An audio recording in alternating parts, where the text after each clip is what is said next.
Part III of Hector Berlioz, A Romantic Tragedy, by Herbert Francis Pieser. The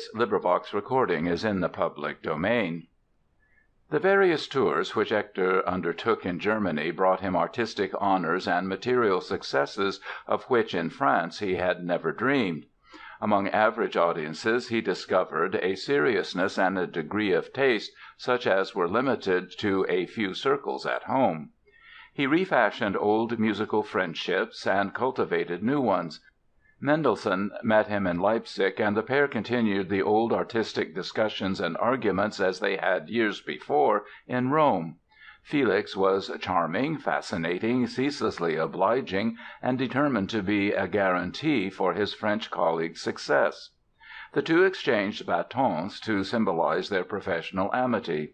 Felix praised some of Hector's songs but avoided saying a word about his symphonies, overtures or the Requiem. Actually, he detested them. Berlioz saw Robert and Clara Schumann. The former appeared wholly electrified by the offertory of my Requiem. The Schumanns were hospitality itself, even if Clara sometimes found the Frenchman cold, indifferent, morose, and not the kind of artist I like. Robert, however, feels a sympathy for him which I cannot explain. Mendelssohn privately confessed that he felt like washing his hands after he had been through a Berlioz score. In Dresden there was Richard Wagner, whose Rienzi and Flying Dutchman Hector listened to with interest and who turned himself inside out to assist the extraordinary visitor in training orchestra and chorus for his concert in that city. One thing astonished Berlioz and grew to be something of a fly in the German ointment—that worship of Bach with which he was surrounded. "People do not believe that this divinity can ever be subjected to question," he sighed. "Heresy on the subject is forbidden. Bach is Bach, just as God is God." On these travels, which went on intermittently for years, Hector visited not only Germany but also Austria, Bohemia, Hungary, Russia. He went to Russia in 1847 and later. There he was greeted like a conqueror and more than any other nation that country proved materially a gold mine to him. A pity that the harsh climate of places like St. Petersburg was in the end to try him so sorely. For whenever he went there he was literally overwhelmed with honors, decorations, costly gifts. In short, whenever neglect or disappointment became unbearable, he could turn to Russia for at least temporary alleviation. In Vienna, 1845, he found much to delight him. To be sure, he was often painfully struck by many things, such as the lamentable ignorance prevailing with respect to the works of Gluck. He was in the habit of asking musicians if they knew Alceste or Iphigenia, and invariably he received the answer, "They are never performed in Vienna. We do not know them." Whereupon his mental reaction would be, "But, you wretched creatures, whether they are performed or not, you ought to know them by heart."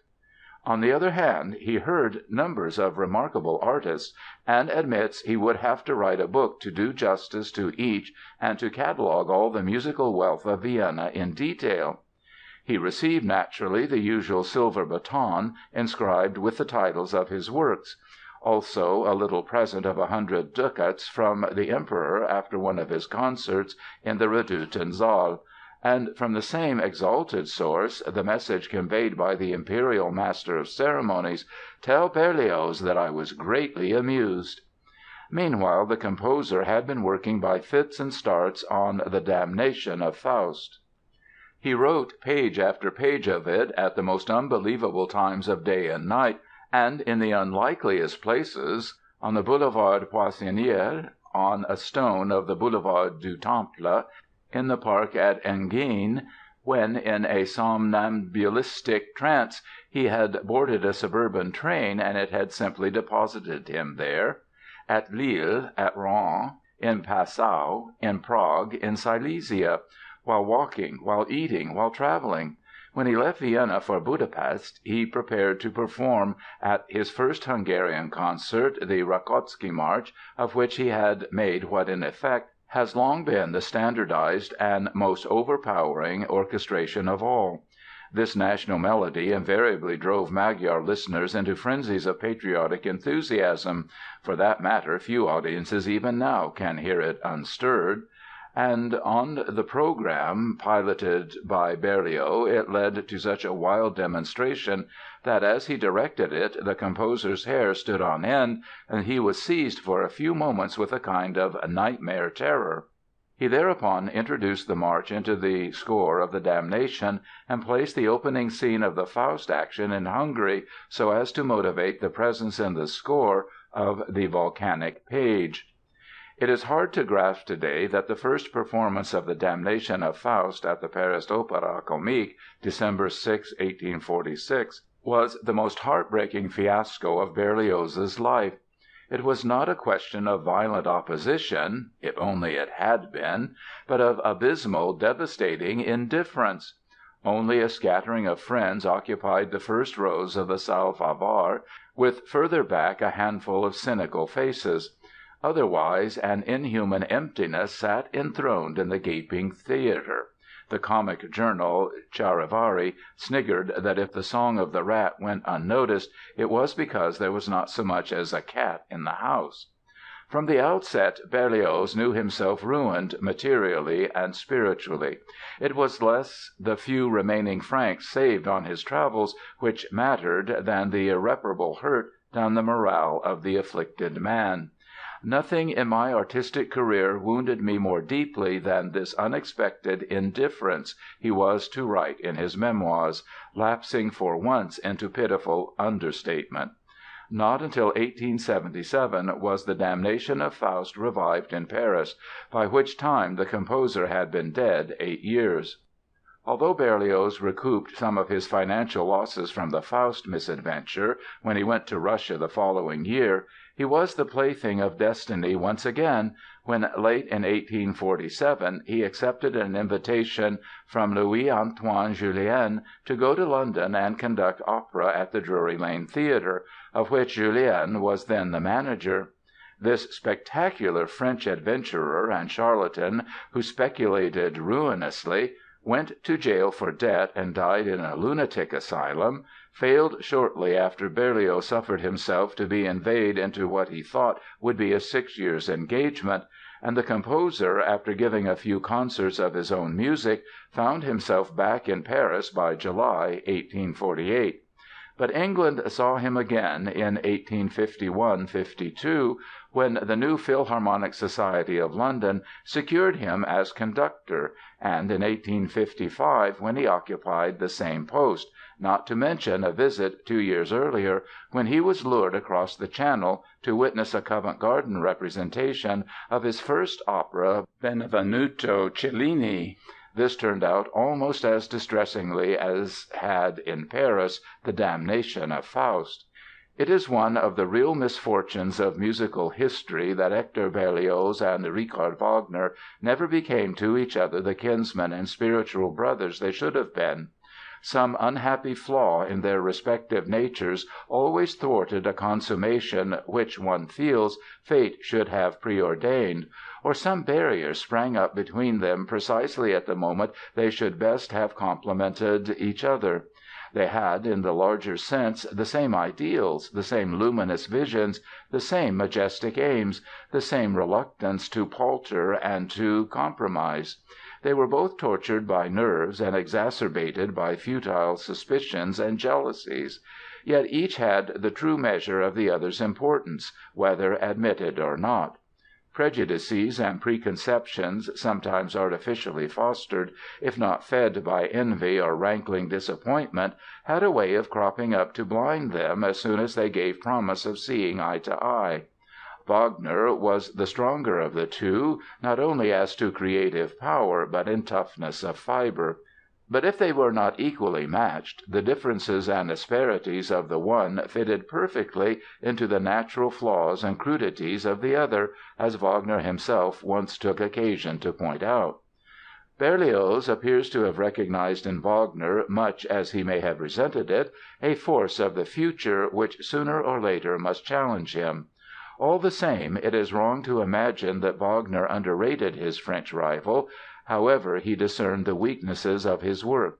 His appreciation of the artist Berlioz was broader and more fundamental than the appreciation of Berlioz for him, which was so often soured by jealousy and blinded by bias. Wagner was incontestably sincere when he wrote: "We must honor Berlioz as the true renewer of modern music." Too few people are familiar with that extraordinary episode in Bayreuth, long after the Frenchman's death, when the aging Wagner flew into a towering rage on hearing the still youthful Felix Mottl criticize some detail of a Berlioz work. "When a master like Berlioz writes something, you are too shallow to grasp your duty is to accept it without question or murmur," he had screamed at his astonished disciple. Only once did the pair draw close enough to justify the belief that they might have developed, under more hospitable circumstances, a lasting friendship. This was in 1855, when the two men, in the depths of discouragement, met in London, whither Wagner had come to conduct the Old Philharmonic. The improved relations were only temporary. The creator of Tristan appreciated that the jealous Marie Recio stood in the way of any lasting rapprochement; and he confided to Liszt that a malicious wife can ruin a brilliant man, and bring out the worst aspects of his character. Indeed, I have sometimes to wonder if God would not have done better to have left women out of the scheme of creation. In 1861, at the Tannhäuser fiasco at the Paris Opera, Berlioz played a part that reflects eternal discredit on his memory, even if the shabby treatment he so often endured at the hands of his countrymen could account for his spitefulness. The domestic situation of Berlioz had hopelessly deteriorated. Harriet, lame, coarse, shrewish, had lost the last vestiges of her once admired beauty and talent. She was in due course to suffer paralytic strokes and then to become bedridden. Her son Louis, having grown to young manhood, became an aspirant mariner at Le Havre and decided to follow the sea, inheriting an early but unfulfilled ambition of his father. A true sailor, he had a wife in every port, and Hector, who was aware of the wanderer's inclinations, sometimes longed to meet those grandchildren of his he knew lived scattered through the hemispheres. Now and then Louis would return briefly to Paris and look in on his wretched mother at her little house on the hill of Montmartre. Occasionally he would seek out his father at his domicile near the Place Pigalle, though only when Marie Recio was out. The moment he heard her footsteps in the hall he would flee. He could not pardon his father, and he said so unmistakably. So did others. To all reproaches the unhappy composer had only one helpless answer: "What would you? I love her." Yet if that far-off adoration of his Ophelia and Juliet had apparently long since turned to ashes, something like retribution was to overtake him. For years he had been paying her routine visits, understanding her solitude even as she divined his misery. But early in March, 1854, he was called to her bedside and found her dying. At that he was not even granted the wretched solace of receiving her last breath. Harriet expired a few moments after he had left the house on some trivial errand. The blow was far more terrible than Hector had thought possible. In a flash he recognized that he really loved the wife more than he did the mistress, and in prodigious rebellion he cursed that stupid God, atrocious in his infinite indifference. To his son he wrote: "You will never know what your mother and I suffered because of each other, and it was these sufferings which brought us so close together. It was as impossible for me to live with her as without her."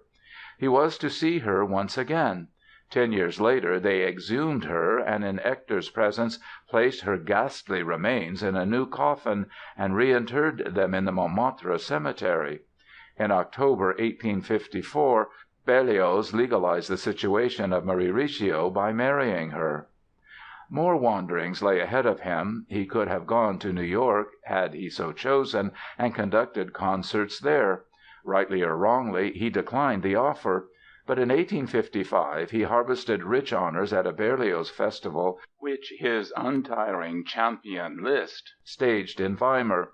A work which greatly stirred the audience at the Weimar Court Theater was the newly composed L'Enfance du Christ.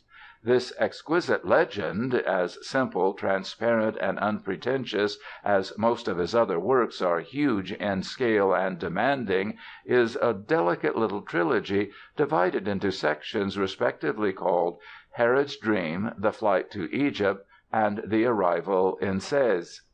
It looked for a while like a turn in Hector's fortunes. Almost wherever the oratorio was performed it met with a favor to which the composer was quite unaccustomed. In Paris there actually were ovations, and the press spoke of a masterpiece. Berlioz was aware that Wagner, slowly but surely, was elaborating his gigantic Nibelungen project, and he too became gradually filled with a scheme for a mythological opera. His old love for Virgil's gods and heroes, dating back to the days of his boyhood and his Latin readings in his father's library, reasserted itself. He dreamed of a vast fresco in which the siege of Troy, Aeneas, Hector, Priam, Cassandra, Dido, and the rest of the splendid personages of the Mediterranean world should be combined in the action of a great lyric tragedy, carried out in the Shakespearean manner. But though the idea fired him, it also terrified him as he thought of the giant efforts it involved and the disappointments it was sure to entail. He confided his ambitions and his fears to Liszt's friend, the Princess Caroline Sayn Wittgenstein. It was she who spurred him to the task and overrode his doubts and scruples. "You must create this opera, this lyric poem, or whatever you choose to call it," the Princess insisted, and as he continued to plead the troubles it meant, she silenced him with a pretended severity. "Listen! If you shun the sufferings which this labor may, and indeed ought, to cause you, if you are so weak as to be afraid of it, if you refuse to dare everything for the sake of Dido and Cassandra, then stay away from me. I never want to see you again." It was a liberating word, and Berlioz returned to Paris for the heartbreaking business of writing poem and music. He had foreseen its pains and obstacles only too clearly, but he wrestled furiously with them and kept the oath he had given. Sombre and lonely, he composed, revised, expanded, cut down, suppressed and altered in 1,000 different ways. The epic seemed to be taking all sorts of impractical forms, and the composer realized that even all the conventional devices of dramaturgy might not avail to fit it for the theatre. 2 years of intensive work brought the end of the score in 1858. Meanwhile Berlioz had terminated his Memoirs, which he kept at the Conservatoire out of fear that his second wife, in the course of her often indiscreet searchings, might light upon some secrets he preferred to hide. In the end he confided the manuscript to Liszt, to thwart Marie's curiosity if he were to die. For Hector had been much haunted by thoughts of death as the time went by. Years of disappointment were more and more taking toll of his nervous system. He was tortured by what the doctors called intestinal neuralgia, against which medicine appeared to be unavailing. Les Troyens was in many ways the supreme blow of his life and more than anything else his child of sorrow. In the year of its completion he tried in vain to have it sung at the Opéra. 3 years later that institution accepted it but did not give it. Finally Léon Carvalho, manager of the Théâtre Lyrique, mounted it on November 4, 1863. The composer had found it necessary to divide his 6½-hour opera into 2 parts, La Prise de Troie et Le Troyen à Carthage, to make a performance possible at all. At that there were cuts, changes, revisions without end, and to this day versions and additions have been found indispensable if the work is to be made a practical stage piece. The first presentation did not include the Prix de Troie half, and this portion of the work, of which Cassandra, the composer's beloved heroic virgin, is the central figure, Berlioz was never to witness. In spite of innumerable difficulties and the unfinished state of the representation the piece was moderately successful at first, the reviews in the main favorable, the box office fair, and Hector himself delighted with as much of his creation as he heard. but the worries and tribulations the opera involved (for any change he wanted Hector had to pay out of his own pocket) brought a nervous breakdown and he managed to attend no more than 4 performances. As soon as his back was turned, the management cut and slashed the score without compunction. By the end of a month audiences had fallen off to such an extent that before Christmas Les Troyens disappeared from the repertoire. This new blow promised to break the unhappy composer's spirit altogether. "My career is finished," he told someone who hoped for an early resumption of the work. "I have neither hopes, illusions nor great ideas left." He reflected bitterly. "My contempt for the stupidity and dishonesty of people has reached its peak." And when he was told that audiences were beginning to flock to hear some work of his, he would reply: "Yes, they are coming, but I am going." On June 14, 1862, Marie Recio died suddenly of a heart attack. The blow struck Hector much less violently than did the passing of his first wife. Possibly the circumstance that he was engaged on a new work at the time somewhat blunted the edge of his grief. This latest creation—his last, as it proved—was the 2-act opera comique, Béatrice et Bénédict, a lyric version of Much Ado About Nothing, given for the first time at the newly built Casino in Baden Baden. Béatrice et Bénédict proved to be a repetition of the Enfants du Christ surprise, a brilliant success from the first. Berlioz was happy, but also cynical. "People are now discovering that I have melody, that I can be jubilant and even humorous," he wrote. Another triumph of the new work at Weimar in 1863 further demonstrated that the piece had been born under a lucky star. Like Verdi 30 years later, Berlioz was disposed to conclude his creative career with a comedy inspired by his idolized Shakespeare. "I have written the final note with which I shall ever soil a scrap of music paper. No more of that! Othello's occupation's gone. I should like to have nothing more to do. Nothing, absolutely nothing."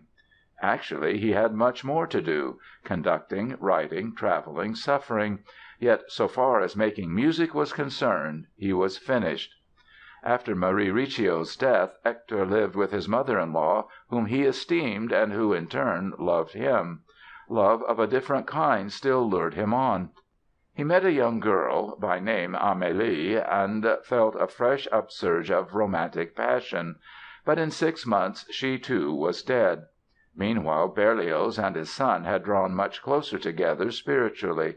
Yet Louis was generally far from France, and the pair, though they corresponded, saw but little of each other. One evening a number of Hector's closest musical friends, angered by the persistent neglect of the composer by his own countrymen, staged a little private glorification in his honor. They waited for the guest of the occasion, and when time passed and he did not come, a messenger was sent to fetch him. Berlioz lay on the floor of his room, writhing in an agony of grief. He had just received word that Louis was dead in Havana. He was inspired by a sudden wish to renew one of the ties of his boyhood, and the thoughts of the eternal adolescent turned to Estelle Duboeuf, his Stella Montis of long ago. She was now a widowed old lady, patrician and proper, who had had a number of children, all of whom she had carefully reared and some of whom she had lost. She lived in Lyon, and to that city Hector presently turned his steps. Estelle Fornier, amazed by the unexpected visit and the importunities of her aging and weather-beaten guest, received him in kindly fashion, alluded tactfully to his agitated life, but with gentle firmness discouraged his pleas for a somewhat closer friendship. Nevertheless Berlioz was carried away by the mere joy of the meeting, and he chose to place an extravagant interpretation on a few commonplace phrases of hers and the words "affectionate sentiments" with which she had concluded a brief message. He continued from afar to worship this mirage and to build it up into elaborate fictions. He corresponded further with the decorous old lady, imagined vain things, and confided to the Princess Wittgenstein, "This kind of suffering is indispensable to me." Meanwhile he was off again on travels. In 1866 he conducted "La Damnation de Faust" in Vienna, and in 1867 led half a dozen concerts in St. Petersburg, where he made the acquaintance of Balakireff, Tschaikowsky, and other Russian musicians, till, unable to endure the rigors of that climate, he returned to France, longing passionately for the sunshine and warmth of the Riviera. Walking on the beach at Monaco he suffered a bad fall, the consequence, it appears, of a slight stroke, which recurred a few days later. He rallied, however, though once back in Paris he found it necessary to spend long and dreary days in bed. He had made his will, leaving his books and scores to the Conservatoire, and distributing his meager fortune to his nieces, besides settling a sum of 1,800 francs on Estelle Fornier, which she is said to have declined, and providing a tiny income for his mother-in-law. Of his various crowns, laurel wreaths, and other trophies he made superb bonfire. "I feel that I am going to die," he wrote his Russian friend, Vladimir Stasov. "I believe in nothing any more. I am exorbitantly bored. Farewell. Writing causes me no end of trouble." Gradually his faculties refused to function. Little by little his brain became clouded, his tongue thickened, he made no attempt to talk, and appeared to want nothing. On March 8, 1869, the long embattled and sore-tried fighter, who had never attained inner or outer harmony, found peace. A final touch of irony was provided by the fact that his graveside valedictory was spoken, in the name of the Conservatoire, by a certain Eluard, to whom Berlioz had once said, "If you are to make a speech at my funeral, I prefer not to die." End of Part III. End of Hector Berlioz' A Romantic Tragedy. Herbert Francis Pieser.